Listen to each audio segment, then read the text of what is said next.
English learners.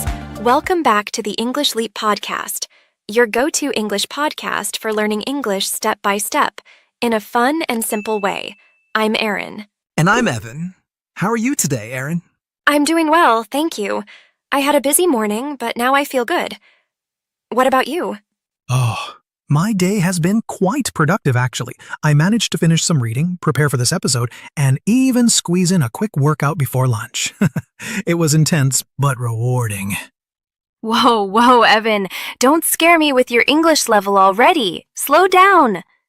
Oh, sorry, did I sound too advanced? Yes. Remember, our learners are with us. We can't start at full speed. You're right.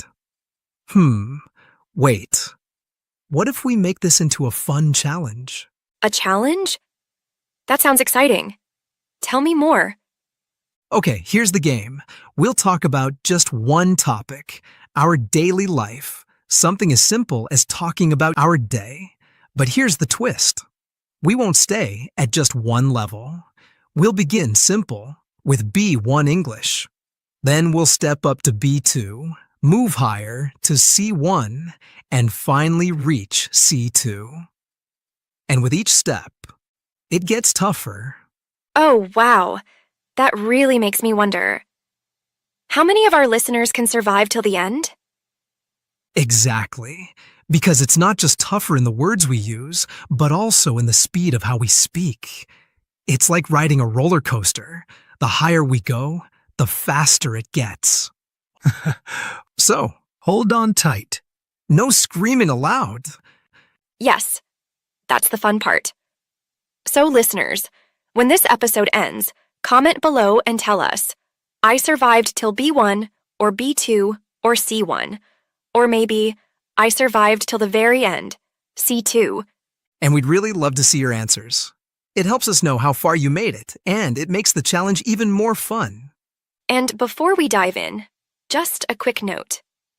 This episode is a little different from our usual ones. It doesn't come with a PDF guide or Crystal's vocabulary breakdown. Right, because today's episode is not a lesson, it's a challenge. It's all about testing yourself and seeing how far you can go. So don't go anywhere. The fun is just getting started. This is like a game, a podcast, and a growth challenge, all rolled into one. Exactly. So, are you ready? Let's begin the challenge. All right. Level 1. B1 English. Let's keep it simple, but not too simple. I'll start. I usually wake up at 7 o'clock in the morning. When my alarm rings, I sometimes feel tired and want to stay in bed, but I know I will be late if I don't get up. So, I get out of bed and go to the bathroom. First, I brush my teeth. Then, I wash my face. And after that, I comb my hair. Oh, I know that feeling. Sometimes I also want to stay in bed. Do you press the snooze button? Yes, sometimes once. But if I press it too many times, I don't have enough time in the morning. Same here. Do you take a shower in the morning? Sometimes, yes, but not every day. I usually prefer to take a shower in the evening because it helps me relax after work. When I shower at night, I sleep better. What about you? I always take a shower in the morning. I wake up at 6:30, a little earlier than you, and after brushing my teeth, I go straight to the shower. A shower makes me feel fresh and ready for the day. That's nice. After I finish in the bathroom, I go to the kitchen and eat breakfast. I usually eat bread and eggs. Sometimes I also eat fruit, like a banana or an apple, and I drink tea. That sounds healthy. Do you eat breakfast every day? Almost every day. If I don't eat, I feel very hungry later in the morning. I understand. For me, breakfast is very important too. I usually eat bread with cheese, or sometimes rice, and I always drink coffee. I really like coffee in the morning. Yes, I know. You love coffee. How many cups do you drink? Usually 1 cup. But if I feel very sleepy, I drink 2. Coffee gives me energy. Without coffee, it's hard for me to start working. Oh no, Evan without coffee? That would be a problem. Yes, that's true. So, after breakfast, I get ready for work. I put on my clothes, take my bag, and drive to the office. My office is close, so it only takes about 15 minutes by car. Sometimes I listen to music, and sometimes I listen to English podcasts while driving. That's a great idea, practicing English in the car. For me, it's different. I go to work by bus. My office is not very far, but the bus ride takes around 25 minutes. Sometimes I sit, but if the bus is full, I stand. On the bus, I usually listen to music, or I look out of the window and relax. That sounds nice. Do you ever meet people from the office on the bus? Yes, sometimes. Last week, I saw Sarah on the bus. She was reading a book and didn't see me at first. That's so Sarah. Always reading. Yes. And when I arrive at the office, I say hello to my team. Then I sit at my desk and check my emails. There are always many emails waiting. Same for me. When I arrive, I sit at my desk, open my laptop, and check emails first. After that, I read messages from my team and make a simple plan for the day. Very good. I also start with emails. After that, I write reports. And sometimes I have a short meeting with the team in the morning. Morning meetings. They can be busy, but also helpful. Yes, sometimes busy, but I don't mind. So that was our morning and work routine in B1 English. Wake up, wash, eat, travel, check emails, talk to coworkers. And that's the end of Level 1, B1 English. So, did you survive Level 1? If yes, good job. Stay with us, because the next level, B2, will be a little harder. Welcome to Level 2, B2 English. Now, the sentences will be a little longer and we'll give more details. Let's talk about our afternoons. Good idea. In the afternoon, I usually have lunch at the office cafeteria. I often eat with my team because it's nice to take a break together and talk about something other than work. Sometimes we discuss movies or weekend plans, which makes the atmosphere more friendly.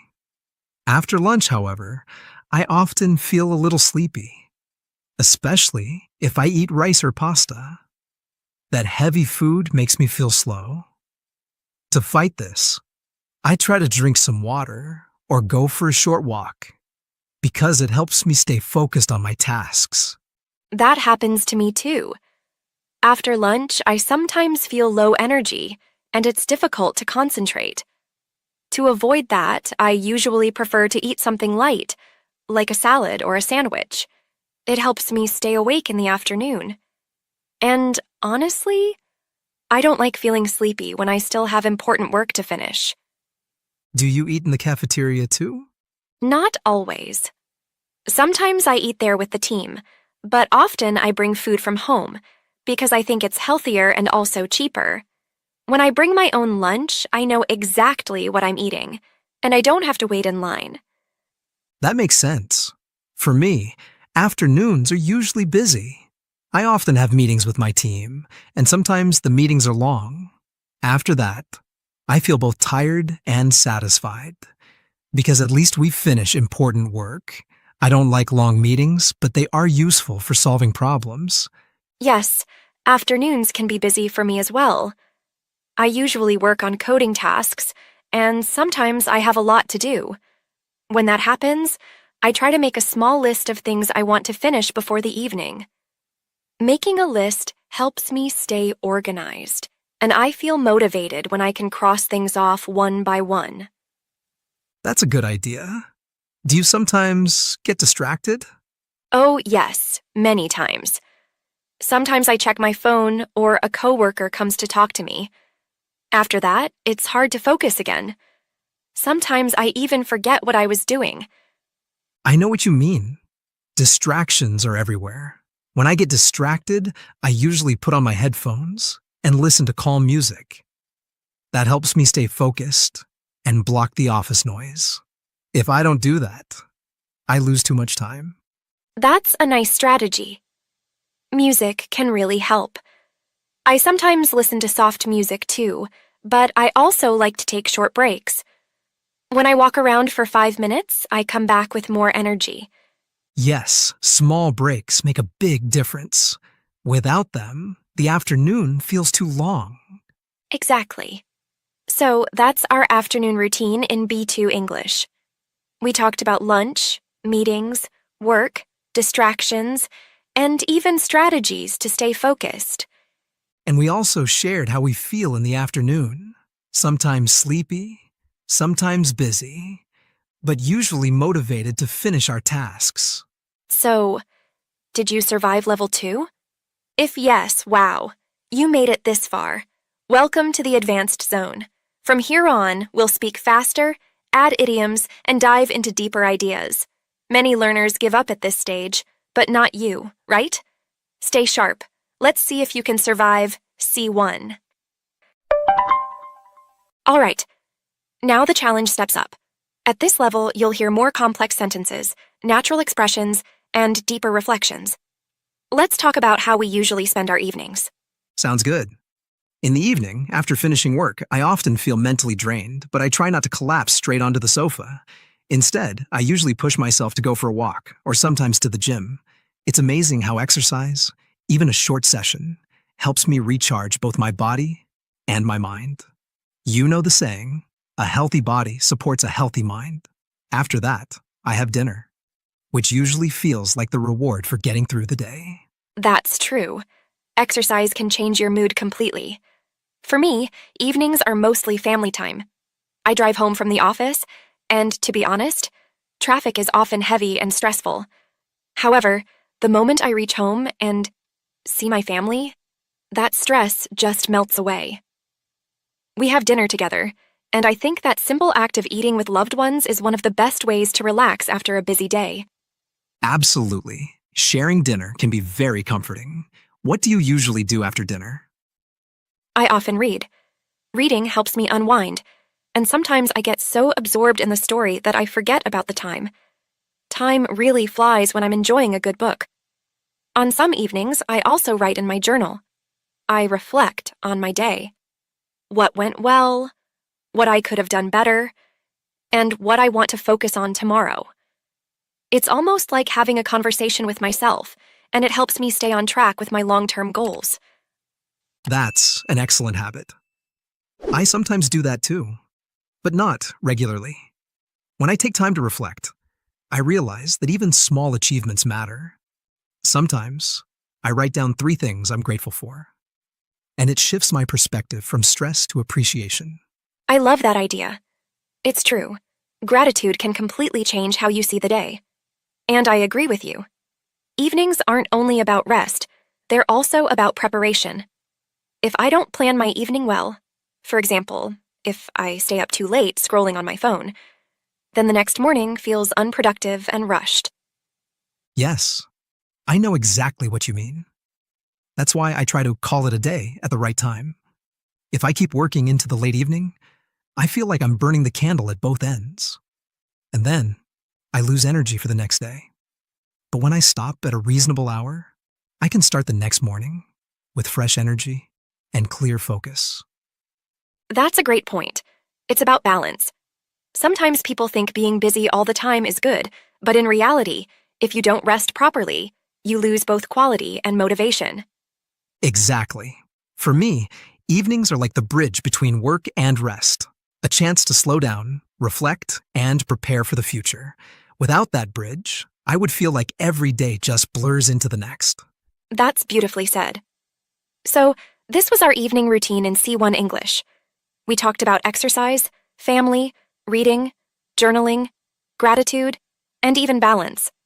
And you probably noticed that our sentences are longer, we used idioms, and the conversation included more abstract thoughts. So, did you survive level 3? If yes, that's incredible. You're still standing. You should be proud. Most people stop before this point, but you kept going. And now, the moment of truth. You've made it all the way to the ultimate test, level C2. From here, the training wheels are off. We'll speak at natural speed, dive into abstract ideas, and have the kind of conversation that native speakers enjoy every day. This is the final boss level. Very few learners survive until the end. If you're still with us now, you're already extraordinary. But here's the real question. Can you keep up when the language gets as fast and as natural as life itself? Let's find out together. Welcome to Level 4, C2 English. This is the summit of the challenge. If you're here, congratulations. You've reached the highest point. At this level, the language will sound more natural, more intricate, and yes, a little philosophical. So listen closely, stay sharp, and challenge yourself to hold on until the very end. If you can survive C2, you're already standing shoulder to shoulder with advanced English speakers around the world. At this stage, we're not just talking about daily actions. We're exploring what they signify.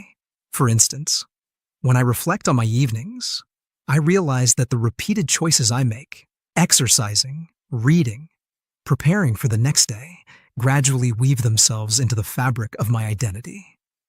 It isn't only what I do each night, but who I am quietly becoming because of those actions. That's beautifully said. In my view, every routine functions like a seed planted in the soil of our lives. At first, the seed appears small, almost invisible, but over time it grows into a tree that shapes the landscape of our future. If my evenings are spent scrolling aimlessly on my phone, then I am planting seeds of distraction. But if I choose to read, reflect, or learn, I am planting seeds of growth and intention. Yes. And this leads us to an even larger question. How do we perceive time itself? In modern society, we are often relentlessly busy, rushing from one task to another, filling every hour with activity. Yet being busy is not the same as living fully. In fact, it can be the opposite. Sometimes it feels as though we are caught in the rat race, moving faster and faster, but without direction or meaning. I couldn't agree more. Activity without reflection can become emptiness disguised as progress. I often ask myself, did I truly live today, or did I merely manage a schedule? The clock never pauses. Time slips through our fingers like sand, whether we notice it or not. The tragedy is not that time passes, but that we fail to give it depth and significance. Precisely. That is why I believe reflection is not a luxury, but a necessity. Without it, days blur together into a meaningless cycle. But when we pause to consider what we've done and why, we add layers of meaning to the hours we've already spent. We transform ordinary routines into deliberate rituals that shape our character. And that is the essence of a day well lived. Night is not simply the end of a cycle. It is an invitation to pause, to step back, and to recognize that our routines are never neutral. They either confine us to patterns of mediocrity, or they elevate us toward purpose and identity. Well put. So, our challenge ends with this. Every day is more than just a schedule to be managed. It is a story to be authored. The question is whether we are writing that story consciously, or letting it be written by habit and haste. And that was Level 4. C2 English. We pushed beyond routines into the philosophy of time, identity, and meaning. So, did you survive this final level? If yes, you've completed the challenge. Congratulations. Comment below and tell us B1, B2, C1, or C2. Let's see how far you made it. And remember, there's no right or wrong answer here. If you stopped at B1, that's perfectly fine. It just shows you where you are today and where you can grow tomorrow. Exactly. Every level you reach is progress. The important thing is that you showed up, you listened, and you challenged yourself. If you enjoyed this episode, let us know. We might make more challenge episodes in the future, so you can test yourself again and again. This has been a fun journey, from B1 all the way to C2. Thank you for staying with us. And as always, keep practicing, keep growing, and keep challenging yourself. Right. See you in the next episode of the English Leap podcast.